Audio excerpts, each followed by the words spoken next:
I want to tell you about something I don't even like saying out loud anymore. It happened when I was 11 years old, and it still makes my skin crawl when I think about it. It's about a stuffed toy, a bunny. But it wasn't just any stuffed animal. It smiled, and sometimes, I swear it moved.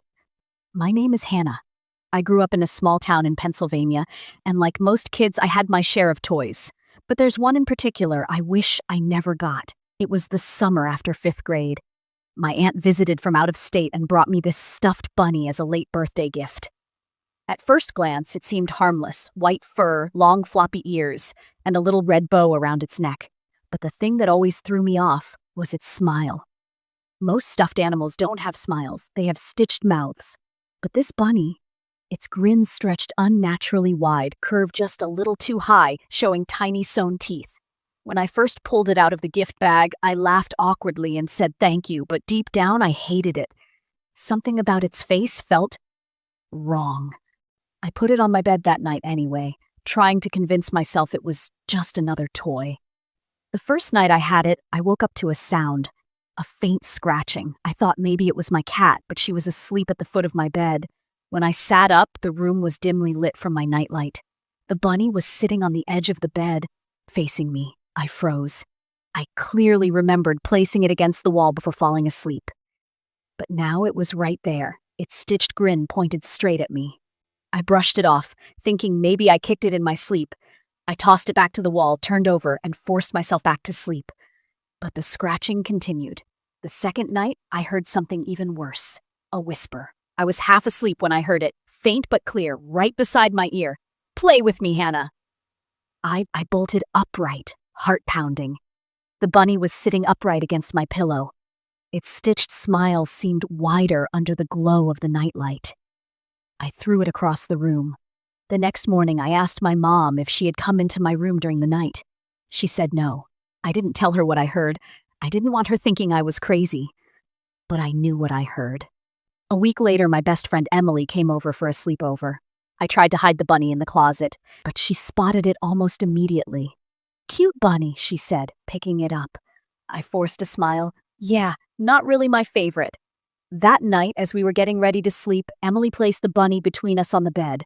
I woke up around 3 a.m. to her shaking me. "Hannah," she whispered, "your toy is weird." I rubbed my eyes. "What do you mean?" She pointed. The bunny was sitting on the nightstand now, its head tilted toward us. Neither of us had moved it. We didn't sleep much after that. The next morning, Emily swore she heard something whisper her name. She never stayed over at my house again. Over the next few weeks, things got worse. I would leave the bunny on my dresser before school and come home to find it sitting on my bed. Sometimes I'd wake up with it tucked under my arm like I'd been holding it all night. I started having nightmares, dreams where the bunny's stitched smile would stretch open, showing sharp, jagged teeth. Dreams where it whispered over and over, "You're mine now." One night, I couldn't take it anymore. I grabbed the bunny, marched outside to the backyard, and stuffed it into the trash bin. I slammed the lid shut and went to bed relieved, thinking it was finally over. But when I woke up the next morning, it was sitting neatly on my pillow. That's when I finally broke down and told my mom everything. She didn't believe me, of course. She thought I was imagining it, maybe from stress or too many scary movies. But then she picked up the bunny, and I swear, for just a second, her face went pale. She didn't admit it, but I could tell she felt something too. The final night I had the bunny is burned into my memory forever. I woke up around 2:30 a.m. to the sound of giggling. Not my voice, not a human laugh. It was high-pitched, muffled, like fabric stretching. When I opened my eyes, the bunny was standing, not sitting, standing upright at the foot of my bed, its head tilted slowly, like it was studying me. And then, in a voice that didn't sound like a whisper anymore, but something louder, clearer, and full of hate, it said, "You can't get rid of me." I screamed so loud my parents came running.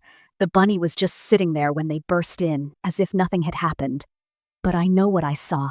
The next day, my mom finally believed me enough to take it seriously. She and my dad drove it out to the dump and threw it away for good. For weeks, I barely slept, terrified it would somehow come back. But it never did. Even now, more than a decade later, I can still see that grin in my nightmares, and I'll never forget the way it whispered my name, like it owned me. I hate stuffed animals to this day. And if you ever get one that smiles just a little too wide, get rid of it.